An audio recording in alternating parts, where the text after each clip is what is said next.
monster journal. So if you can go to cycle 4 and look at monster journals. Everybody hear me say that? Great. All right. So if you look at journal number 1 with me, I can't really even see that. So we talked a little bit about fears in this journal. And some people told me they would be happy if they were in Steve's place. Literally happy. All right. No one is happy. You may not be scared, but no, okay, so this is you, because he's the same age as you, are in a prison for adult men who are known murderers, pedophiles, burglars, criminals. We're not happy to be there. This is not Adventureland, okay?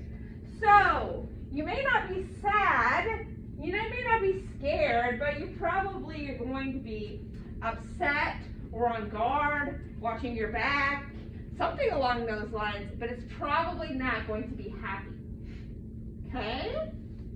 Nobody's like, yes, I waited my whole life to go to prison, this is awesome. Okay, well, maybe, but they probably have screw loose. All right, so we want to put something in there that relates to how you actually would feel if you were walking through the doors of a prison full of adults who you know, several of them are criminals. Could be a serial killer. Like some of the maddest, craziest people you might know.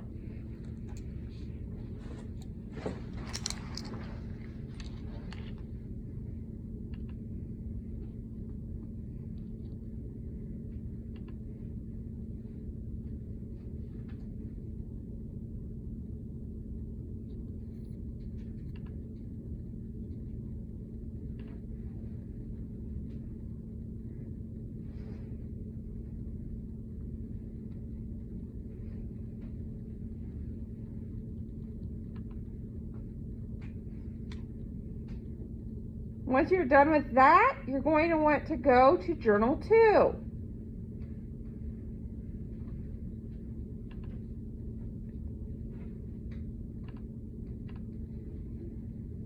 Okay? Journal 2 is looking at, I only want you to look at number 2. This is the most important to me. What does it mean to call someone a monster? Okay? Why would Petrelli want to call Steve a monster? So, remember, Petrelli wants Steve to get the death penalty. Do you know what that means? Anyone? She wants them to kill him. She wants him dead. It's very hard to get a jury to try to kill somebody that they think has value. So they're trying to paint that picture of him as being a monster, so that they can get the death penalty. So your answer should have something to do with that. If it doesn't, fix it up.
All right, when you're ready for that, we're going to go to journal 3.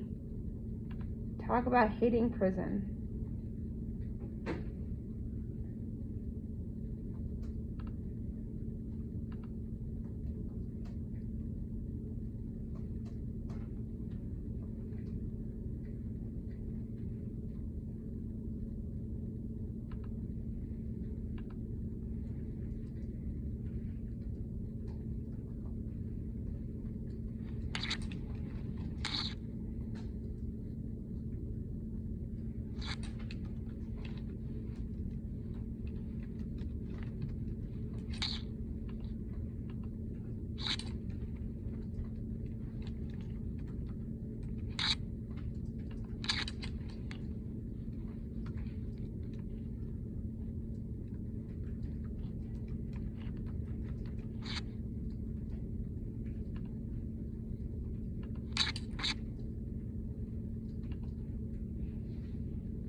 All right. So are we at journal 3? Or we still need more time?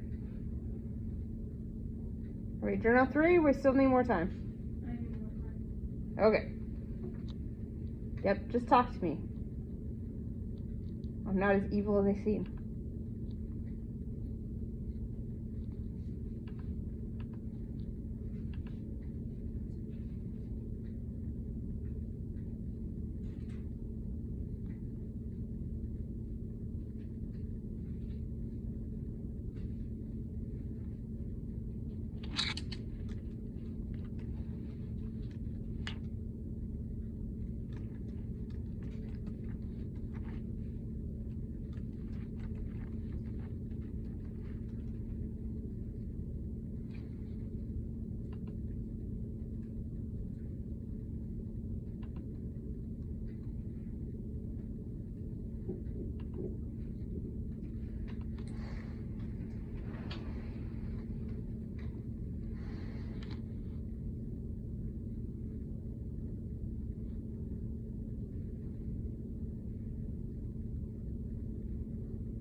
Ready for journal 3?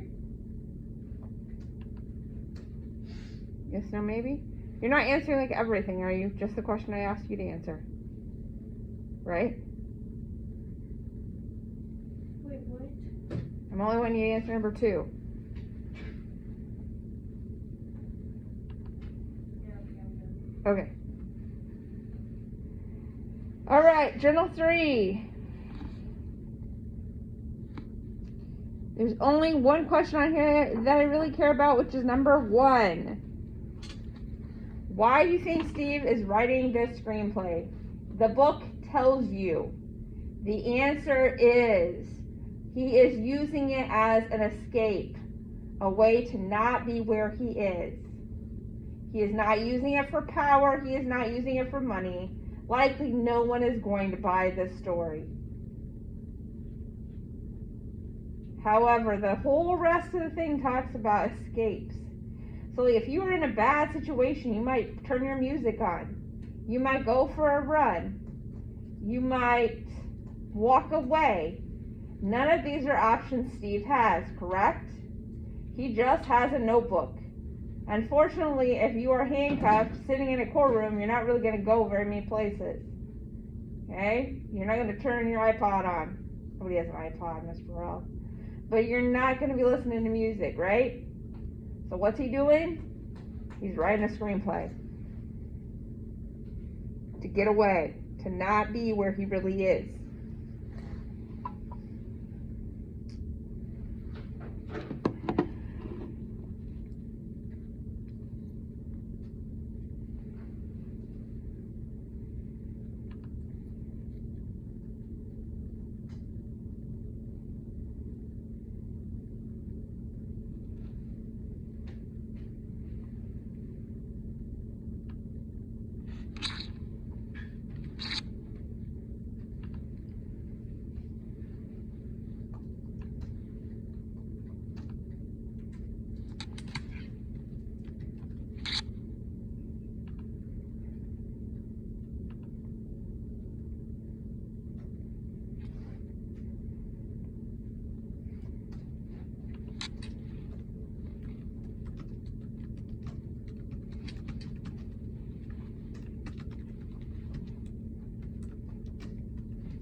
Okay.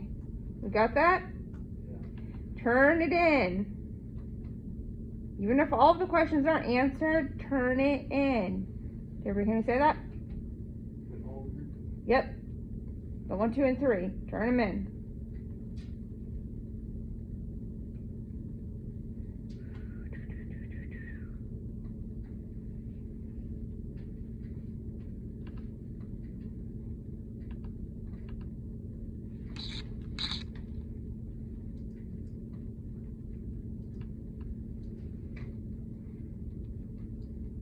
See, people are submitting them. I see them. Here they come.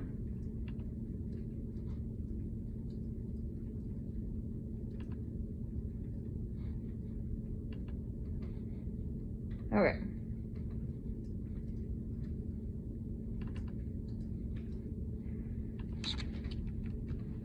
Don't have to answer all the questions, just number 1. I'm going to check question 1.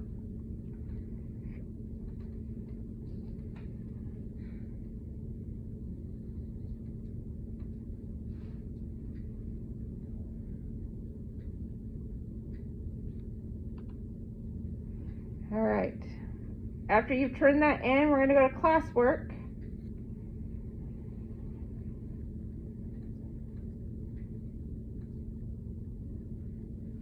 Under cycle 5,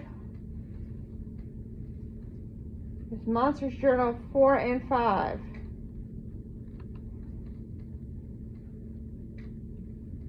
Don't worry about Journal 4. Move to Journal 5.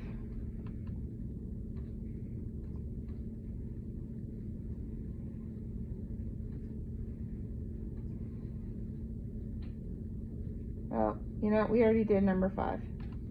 I was wrong. Journal 4. Everybody's 5 was fine. I lied.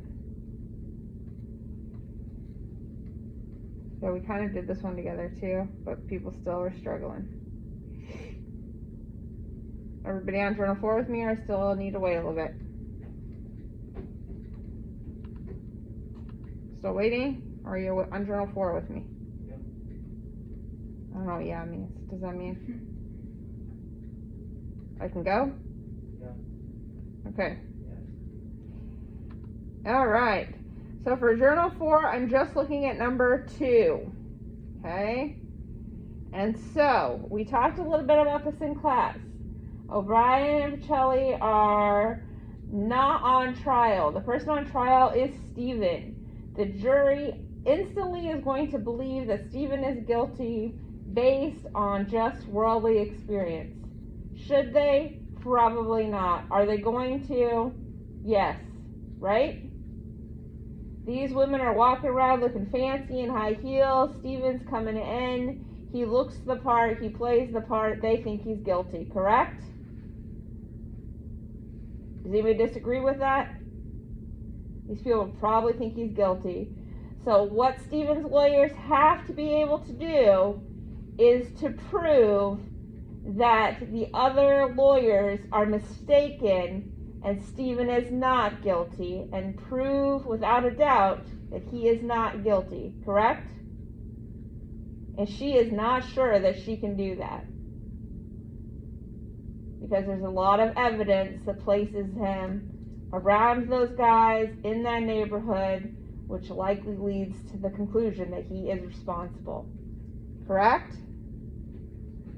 So, based on what the prosecutor is saying, do you think Stephen is innocent until proven guilty? My answer would be no. What did I just say? The jurors probably already assume he's guilty, right? Yes? So the answer is no. And the reason for that is Stephen knows King. Stephen knows Bobo. Stephen hangs around with these guys. And he looks the part. He is a black male. He looks the part. Doesn't take much. Remember David, the other guy? Looked the part, spent 10 years in jail, was innocent.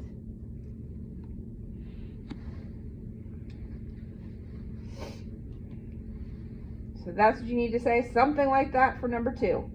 If you didn't talk about something like that, make sure you fix it up.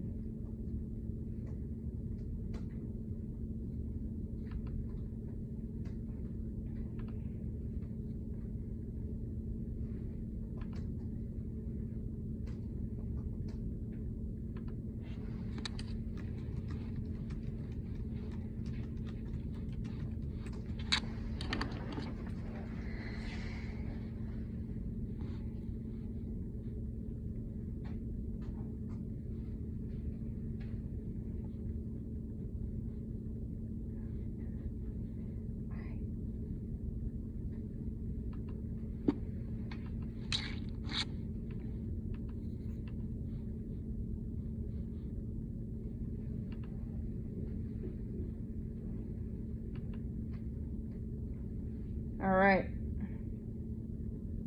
We ready to turn both of those in? Whether you answer anything else or not? Yes? No? Possibilities are endless?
Where are we at? You guys don't want to talk to me, I know.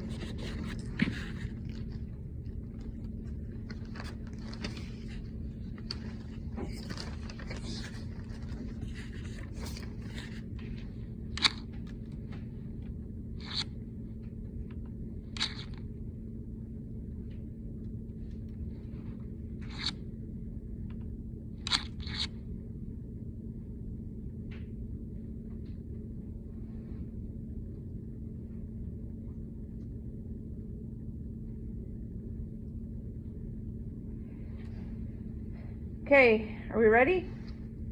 There's only one question, so I'm sure we're good. Do we turn it in? Yeah? Alright, so let's move then to, we have journals 6, 7, and 8. We're not going to worry about journal 6, but we're still going to do some reading. So if you want to go ahead and open up your book to page 115 with me. And like I said, if you don't have a book, there's some in a box over there. Okay, so the place where we're at in the book is Stephen's father has just come in, has talked to him. He is sad about what has happened. He's trying to give his son support. But it's just really not looking good. You know, all these guys and all these people and this lady have all put Stephen at this convenience store, and even though they're bad guys, they've all placed him there, and his dad thinks he probably is guilty, right? He doesn't want to think that, but it's kind of where he's at. We at page 115 with me is where I would like for you to be. If you're not reading, at least listen, so you might get something. Sound good? I've never seen my father cry before. He wasn't crying like I thought a man would cry. Everything was just pouring out of him, and I hated to see his face. What did I do? What did I do? Anybody can walk into a drugstore and look around. Is that what I'm on trial for? I didn't do nothing. But everybody just messed up with the pain.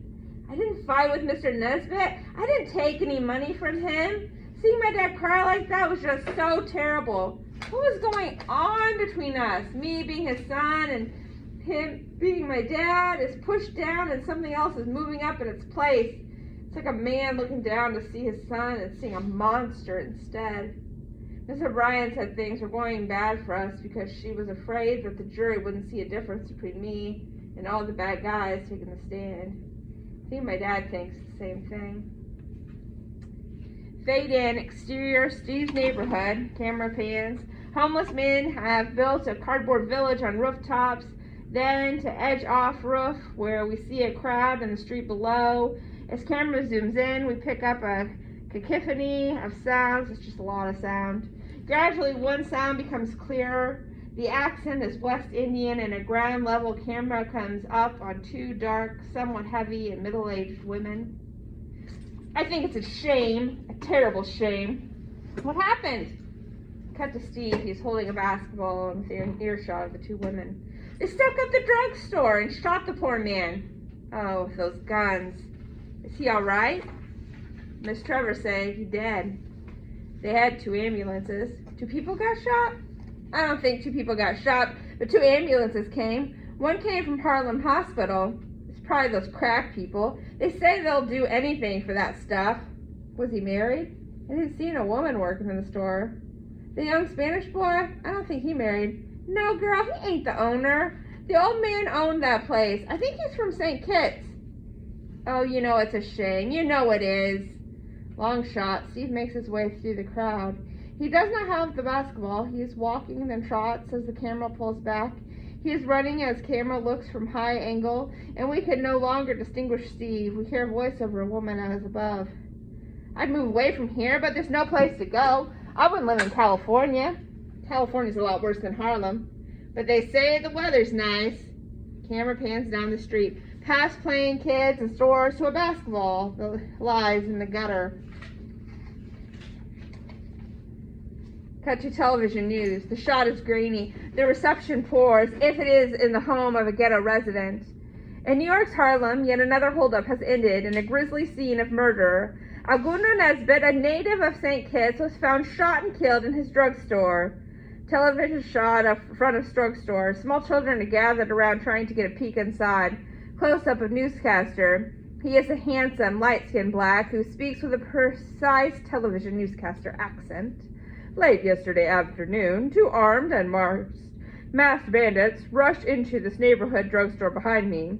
They first demanded money, and when the store owner, 55-year-old Algundo Nesbitt, was slow in handing over the money, viciously ended his life.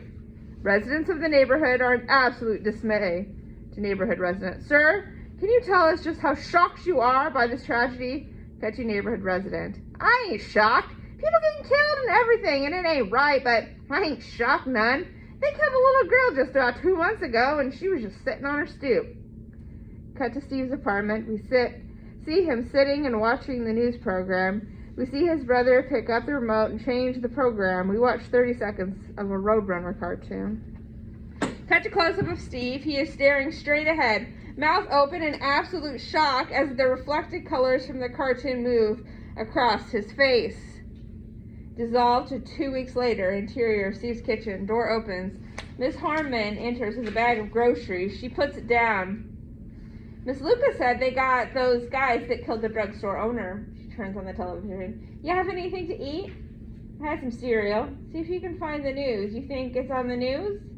Miss Harmon is putting away the groceries when an image of the front of the drugstore appears on the screen. She sits down, obviously pleased that the culprits have been caught. An arrest has been made in the robbery and murder in an uptown drugstore. The police announced today the arrest of Richard Evans, known in the community as Bobo. Mayor Rudy Giuliani says that he is determined to stop crime in all areas of the city. Catch a press conference with Mayor Giuliani and police brass. The idea that we're just trying to stop crime in white or middle-class areas is nonsense. Everyone living in the city deserves the same protection. Cut to exterior, middle shot of Solon Bobo handcuffed and being led to a police van. He glowers at the camera. Prisoner he is handcuffed to winks at the camera. Cut to interior Steve's bedroom. He is lying on his bed, eyes open but not seeing anything. We hear first the doorbell ring and then his mother calling him, but he doesn't react. Cut to Miss Harmon, who wipes her hands on a towel and heads towards the door. She stops and looks through a peephole. Close up of her face. There's a worried look as she opens the door. Stephen? Then Miss Harmon rushes from... Oh.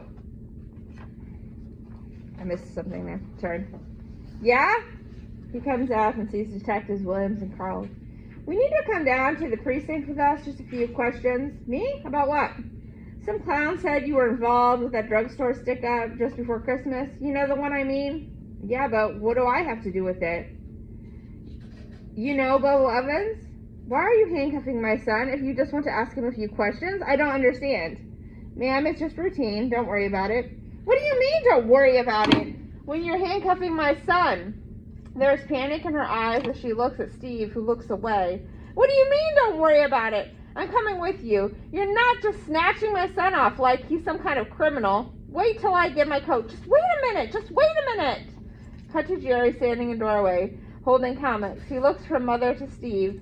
He reaches out towards his brother as the detectives hustle the handcuffed teenager out the door. Cut to a middle shot of Steve sitting in back of a patrol car.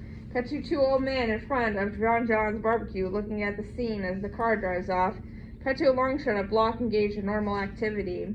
Then Miss Harmon rushes from the house, looks desperately around, and moves quickly down the street. She gets almost to the corner, then stops, realizing she doesn't know where Steve is being taken. Miss O'Brien was mad today. She said that Riccelli was using a cheap trick. The judge said he was calling a half-day session because he needed to hear pleas in another case. O'Brien said that Riccelli wanted to leave as bad an image in the mind of the jury as she could. She brought up the photographs again and made sure that the jury saw them a second time. Miss O'Brien said she wanted the jurors to take the bad images home with them over the weekend and live with them. The photos were bad. Real bad. I didn't want to think about them or know about them. I didn't look at the jury members when they were looking at the pictures. I thought about writing about what happened in the drugstore, but I'd rather not have it in my mind. The pictures of Mr. Nesbitt scare me. I think about him lying there, knowing he was going to die. I wonder if it hurt much. I could see me at that moment, just when Mr. Nesbitt knew he was going to die, walking down the street trying to make my mind a blank screen.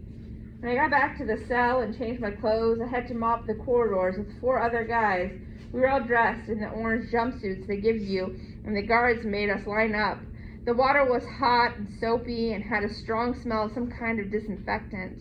The mops were heavy and it was hot and I didn't like doing it. Then I realized that the 5 guys doing the mopping must have all looked alike, and I suddenly felt as if I couldn't breathe. I tried to suck the air into my lungs, but all I got was the odor of the disinfectant, and I started gagging. You vomit, you just got more to clean up, the guard said. I held it in and kept swinging the big mop across the floor. To my right and left, the other prisoners were doing the same thing. On the floor, there were big arcs of gravy, dirty water, and swirls of stinking brown bubbles. I wanted to be away from this place so bad, away from this place, away from this place. I remember Miss O'Brien saying that it was her job to make me different in the eyes of the jury. Excuse me. Different from Bobo and Oswaldo and King. It was me, I thought, as I tried not to throw up, that had wanted to be tough like them.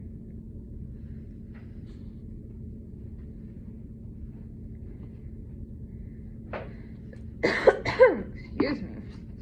Alright. Where am I reading to? 47.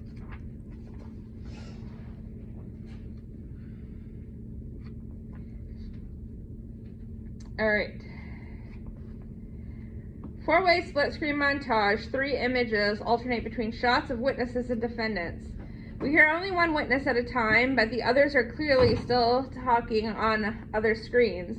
In upper left screen is Detective Williams, lower left is Alan Forbes, the city clerk. Lower right is Dr. James Moody, medical examiner. The upper right screen is sometimes black, sometimes a stark and startling white. Occasionally the images of those not speaking are replaced with images of King or Steve, and we get reaction shots. It was a registered gun. Our records show that Mr. Nesbitt applied for a license to have a gun on the premises in August of 1989. That permit was still in effect. The gun was licensed to him from that time. So there was nothing unusual or illegal about the gun being in the drugstore. Is that correct, Mr. Forbes? Presumably he wanted it for the store. That is correct. Switch to Detective Williams. I arrived at the crime scene at 5:15. There was some merchandise on the floor of the drugstore between the counters. The body of the victim was lying halfway. His legs were half sticking out from behind the counter. I looked around the counter and observed a middle-aged black male of approximately 200 pounds. It was pretty clear that he was dead. There was an emergency medical crew there, and they were just packing it in, and I arrived. I looked around the scene and saw the gun. A uniformed patrolman pointed it out to me. I didn't know at the time if it was the gun that killed the victim or not. There wasn't any way to tell without tests. The cash register was open. The change was still in there, but no bills. Also, there were several cartons of cigarettes on the floor, and the clerk mentioned that several cartons of cigarettes were missing. We chalked the body, then had it turned. What do you mean when you say you chopped the body? That's when you put a chalk mark around the perimeter of the body to show the position you found it in. We had photos taken, then we chalked the body so we could turn it over and see if there was any possible evidence beneath the victim. I didn't see anything there. From the money being gone from the register, I figured it was a stick-up and homicide. The guys from the medical examiner offices wanted to move the body. It was time for them to get off, and I allowed them to take it. Detective Williams, during the course of your investigation of the crime, did you have occasion to speak to a Mr. Zinzi? My partner's got a call from this guy on Rikers Island. That's with Sal Zinzi.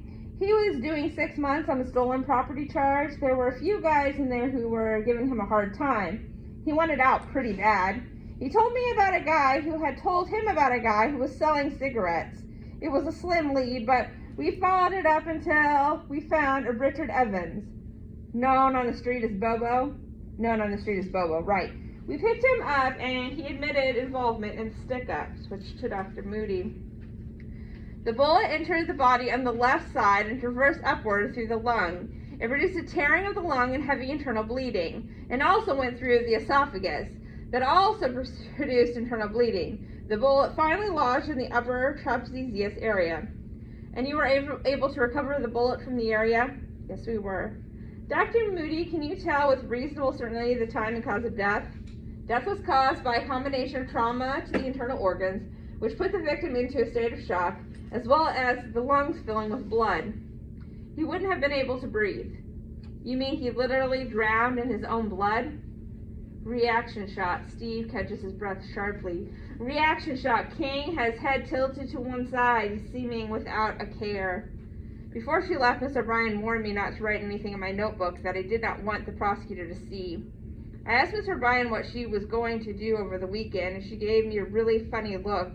And then she told me she was probably going to watch her niece in a Little League game. I'm sorry, she said. I didn't mean to cut you off. She smiled at me, and I felt embarrassed that a smile should mean so much. We talked a while longer, and I realized that I did not want her to go. When I asked her how many times she had appeared in court, her mouth tightened, and she said, 'Too many times.' She thinks I'm guilty. I know she thinks I'm guilty. I can feel it when we sit together on the bench they have assigned for us. She writes down what is being said and what is being said about me, and she adds it all up to guilty. I'm not guilty, I said to her. You should have said, I didn't do it, she said.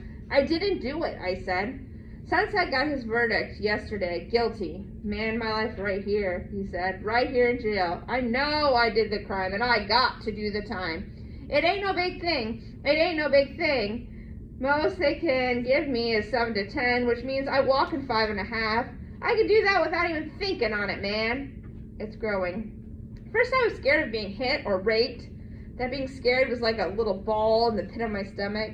Now that ball is growing when I think about what kind of time I can get. Felony murder is 25 years to life. My whole life will be gone. A guy said that 25 means you have to serve at least 20. I can't stay in prison for 20 years. I just can't.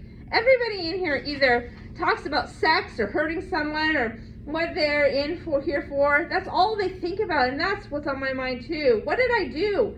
I walked into a drugstore to look for some mints, and then I walked out. What was wrong with that? I didn't kill Mr. Nesbitt. Sunset said he committed the crime. Isn't that what being guilty is all about? You actually do something? You pick up a gun and you aim it across a small space and pull a trigger. You grab the purse and run screaming down the street. Maybe even you buy some baseball cards that you know were stolen. The guys in the cell played Dirty Hearts in the afternoon and talked as usual about their cases. They weighed the evidence against them and for them and commented on each other's cases. Some of them sounded like lawyers. The guards brought in a guy named Ernie who was caught sticking up a jewelry store. Ernie was small, white, and either Cuban or Italian, I couldn't tell. The police had caught him in the act. He had taken the money and the jewelry and then locked the two employees in the back room with a padlock they use on the front gates. But then I couldn't get out because they had a buzzer to open the front door, Ernie said. I didn't know where the buzzer was, and I had locked the two dudes who knew up in the back. He waited for 2 hours while people came and tried to get into the store before he called the police. He said he wasn't guilty because he hadn't taken anything out of the store. He didn't even have a gun, just his hand in his pocket, like he had a gun. What are they charging you with? Somebody asked. Armed robbery, unlawful detention, possession of a deadly weapon, assault and menacing. But he felt he wasn't guilty. He had made a mistake in going into the store, but when the robbery didn't go down, there was nothing he could do. Say you're going to rob a guy and he's sitting down, Ernie went on. You say to him, give me all your money, and then he stands up and he's like 7 feet tall and you gotta run. They can charge you with robbing that dude, right? He was trying to convince himself that he wasn't guilty. There was a fight just before lunch and a guy was stabbed in the eye. The guy who was stabbed was screaming, but that didn't stop the other guy from hitting him more. Violence in here is always happening or just about ready to happen. I think these guys like it. They want it to be normal because that's what they're used to dealing with. If I got out after 20 years, I'd be 36. Maybe I wouldn't live that long. Maybe I would think about killing myself so I wouldn't have to live that long in here. Mama came to see me. It's the first time she tried to explain to me why she hadn't been here before, but she didn't have to. All you had to do was to see the tears running down her face, and the whole story was there. I wanted to show strong for her, to let her know that she didn't have to cry for me. The visitors' rooms was crowded, noisy. We tried to speak softly to create a kind of privacy with our voices, but we couldn't hear each other, even though we were only 18 inches away from each other, which is the width of the table in the visitors' room. I asked her how Jerry was doing, and she said he was doing all right. She was going to bring him tomorrow, and I could see him from the window. Do you think I should have got a black lawyer, she asked. Some of the people in the neighborhood said I should have contacted a black lawyer. I shook my head. It wasn't a matter of race. She brought me a Bible. The guards had searched it. I wanted to ask if they had found anything in it. Salvation, grace maybe, compassion. She had marked off a passage for me and asked me to read it out loud. The Lord is my strength and my shield. My heart trusted in him, and I am helped. Therefore my heart greatly rejoiceth, and with my song will I praise him. It seems like you've been in here so long, she said. Some guys have done a whole calendar in here, I said. She looked at me, puzzled, and then asked what that meant. When I told her that doing a calendar meant spending a year in jail, she turned her head slightly and then turned back to me. The smile came to her lips, was one she wrenched from someplace deep inside of her. No matter what anybody says, she reached across the table to put her hand on mine and then pulled it back, thinking a guard might see her. No matter what anybody says, I know you're innocent and I love you very much. And the conversation was over. She cried silently. Her body shook with sobs.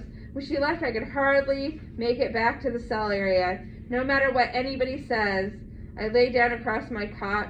I could still feel Mama's pain, and I knew she felt that I didn't do anything wrong. It was me who wasn't sure. It was me who lay on the cot wondering if I was fooling myself.